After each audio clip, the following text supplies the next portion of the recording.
Bharatiya Janata party Malegaon के पास कुछ हिंदुत्ववादी विचारसरणियों के जो कार्यकर्ता है, उन्होंने हमारे पास लैंड जिहाद के मामले दिए थे।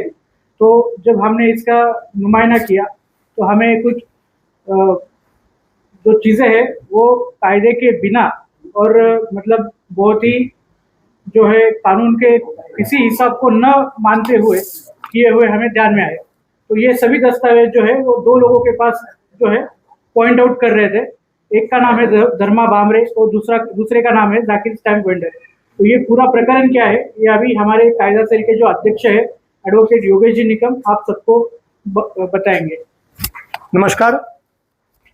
आज हमने कुछ महीनों पहले महाराष्ट्र सरकार के कर्तव्यदक्ष मुख्यमंत्री आदरणीय देवेंद्र जी फडणवीस साहब और कनखर महसूल मंत्री आदरणीय बावनकुळे साहब, इनको मालेगांव के जो भू जिहादी है, जो लैंड जिहाद मालेगांव में करवाते हैं, उनके खिलाफ भारतीय जनता पार्टी की ओर से निवेदन दिया था।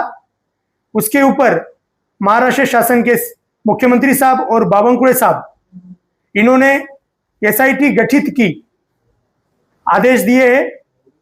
मालेगांव के दो भूमाफिया, एक धर्मान्ना बामरे और दूसरे जाकिर स्टैम्प वेंडर, इन्होंने जो मालेगांव की भोली भाली आवाम के साथ और महाराष्ट्र सरकार के साथ, महाराष्ट्र गवर्नमेंट के जो कानून है उनके साथ खिलवाड़ करके, उनकी कानून तोड़ के जमीन घोटाले जो किए हैं, उसके खिलाफ एसआईटी गठित की ऑर्डर हुई है।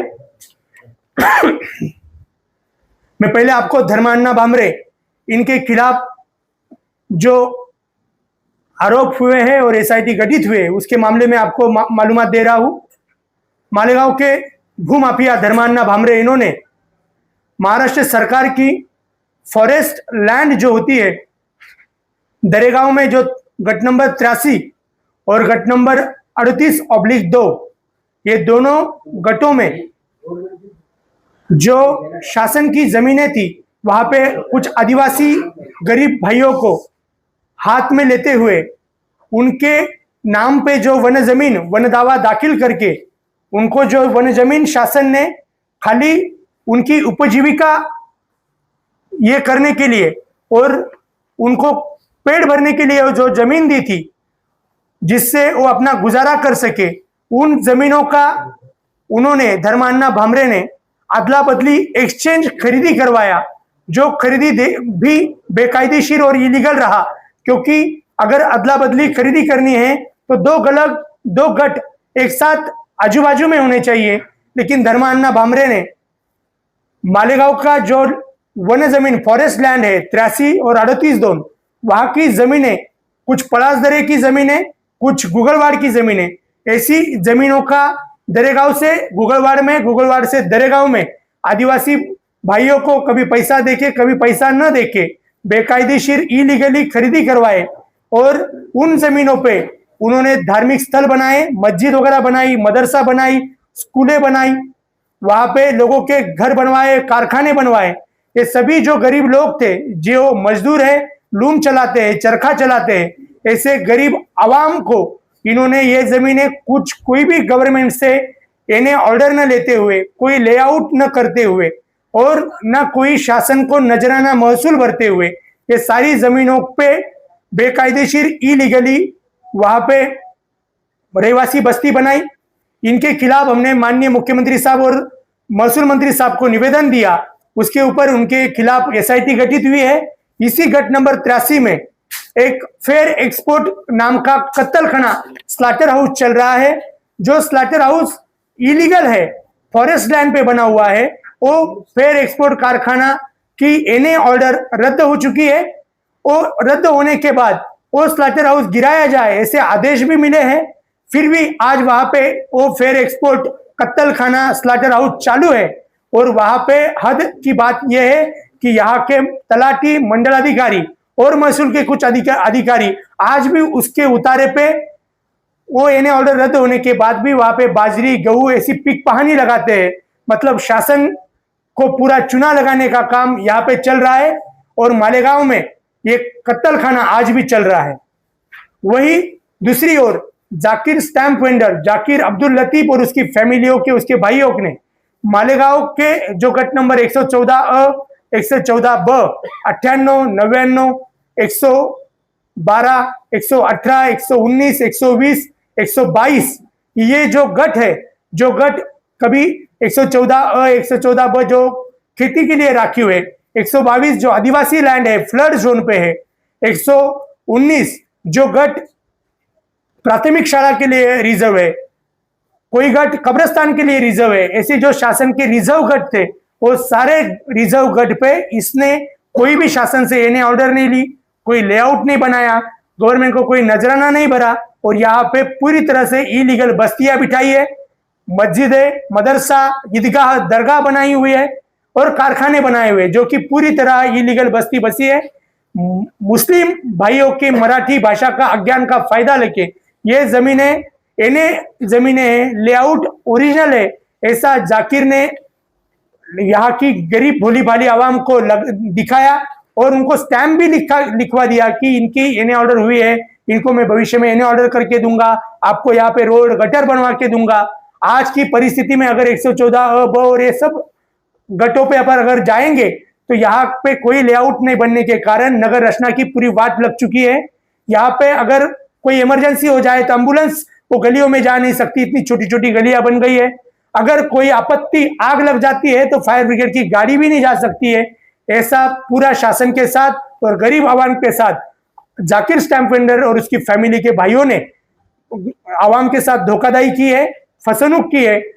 इसके खिलाफ हमने शासन महाराष्ट्र के कर्तव्य दक्ष मुख्यमंत्री आदरणीय देवेंद्र जी फडणवीस और आदरणीय बावनकुळे साहब महसूल मंत्री इनको निवेदन दिया था। उस निवेदन के अनुसार महाराष्ट्र गवर्नमेंट के हिंदू धर्म रक्षक आमदार गोपीचंद जी पडळकर साहब ने लक्ष्यवेदी भी लगाई थी, जिसके कारण महसूल मंत्री साहब ने जाकिर स्टैंप वेंडर और उसके साथियों के साथ और 8 दुय्यम निबंधक अधिकारियों के ऊपर तत्कालीन प्रांत के ऊपर उनको निलंबित किया गया है और इन सबके ऊपर गुना दाखिल किया जाए और समिति का अहवाल देकर ये सारी बस्तियां भविष्य में ये निष्कासित की जाएगी, गिराई जाएगी और यहाँ का पूरा अतिक्रमण गिराने की पूरी हमारी भारतीय जनता पार्टी की ओर से हम तैयारी कर रहे हैं और आवाम को हम आह्वान दे रहे हैं कि आपके साथ जो धोखाधड़ी ये जाकिर स्टैंप वेंडर की है, आप पुलिस स्टेशन जाए और जाकिर के खिलाफ एफआईआर करवाए, ये हम उनको आह्वान करते। और ऐसे कोई भूमाफिया अगर मालेगांव की आवाम को फंसाते होंगे, गवर्नमेंट को फंसाते होंगे, गवर्नमेंट का महसूल अगर नहीं देते होंगे तो आप हमारे भारतीय जनता पार्टी की तरफ आप एप्लीकेशन दीजिए, हम उसके ऊपर कार्रवाई करेंगे और कोई भूमाफिया को छोड़ेंगे नहीं। इसमें फिरियादी मेरे ख्याल से जेडीआर संदीप आहिरे साहब नासिक ये फिरियाद देने वाले हैं या उनकी ओर से रजिस्ट्रार का कोई अधिकारी इसके खिलाफ एफआईआर करने वाला है। वन विभाग की जमीनों का इतना बड़ा मतलब कांड हुआ तो वन विभाग अधिकारी का शो है। वन विभाग के सारे जो अधिकारी इसमें सहभागी है उन सब अधिकारियों के ऊपर भी जांच समिति अहवाल कर रही है। उन सब फॉरेस्ट के ऑफिसर वो सोए ही है, इसलिए उनके ऊपर बहुत जल्दी एफआईआर भी होगी और उनको बरतरफ भी किया जाएगा। भारतीय जनता पार्टी किसी को छोड़ेगी नहीं। ये दोनों मामलों में क्या ऐसा हो गई? धर्मान्ना भामरे के ऊपर चौकसी समिति बैठ गई है जिसके अध्यक्ष अपर जिलाधिकारी देवदत्त केकांत साहब है और सदस्य प्रांताधिकारी विशाल तहसीलदार और नायब तहसीलदार साहब ये समिति के ऑफिसर है और जाकिर स्टैंप वेंडर के खिलाफ भी समिति अहवाल भेज रही है और उसी में यही अधिकारी सब लोग उसमें है। अब इस पे भारतीय जनता पार्टी क्या चाहती है? क्या उन लोगों को वहां से यानी उनके धार्मिक स्थल है, वहां पे मस्जिद है, मंदिर है, लोगों के घर है, इन सबको तोड़ दिया जाए या फिर वो इलीगल किया उन्होंने दंड भर दिया जाए? क्या इसके अंदर पर्याय या फिर सिर्फ एक ही एम है कि वो उन घरों को जो है तोड़ दिया? हम आवाम के खिलाफ नहीं है लेकिन भूमाफियाओं के खिलाफ है। भारतीय जनता पार्टी यही चाहती है कि अगर कुरान शरीफ भी बोलता है कि किसी इलीगल जमीन पे मस्जिद बनवाई नहीं जाए और उस पे नमाज भी हराम है तो ऐसी मस्जिदें हम गिरा के रहेंगे। टोटल कितनी जमीन है? कितने एकड़ है? ये टोटल कम से कम 70 से 80 एकड़ जमीन है, जो 122 है वो आदिवासी जमीन है, फ्लड लाइन पे बनी है, वहां पे भी दरगाह और ईदगाह बना है, उसका कोई परवानगी लिया गया नहीं है। ऐसे ही जो 119, 120, 114 114 ब ये राखीव गट है, जो कब्रिस्तान के लिए राखीव है, प्राथमिक शाला स्कूल के लिए राखीव है। ये सब गटों को इन्होंने इन्हें ऑर्डर नहीं है, नजराना भरा नहीं है, फिर भी यहाँ पे बस्ती बिठा दी है, जो इलीगल है। अगर इलीगल है तो भारतीय जनता पार्टी इसको गिरा के रहेगी। फेयर एक्सपोर्ट का जो आपने कहा महानगर पालिका ने वो आदेश हो गया है कि उसको गिरा देना चाहिए, लेकिन उसके बाद भी महानगर पालिका कार्रवाई नहीं कर रही। आप सत्ता में है, वो अभी तक के आपने उनके लिए 4 तारीख का आदेश है, ये गठित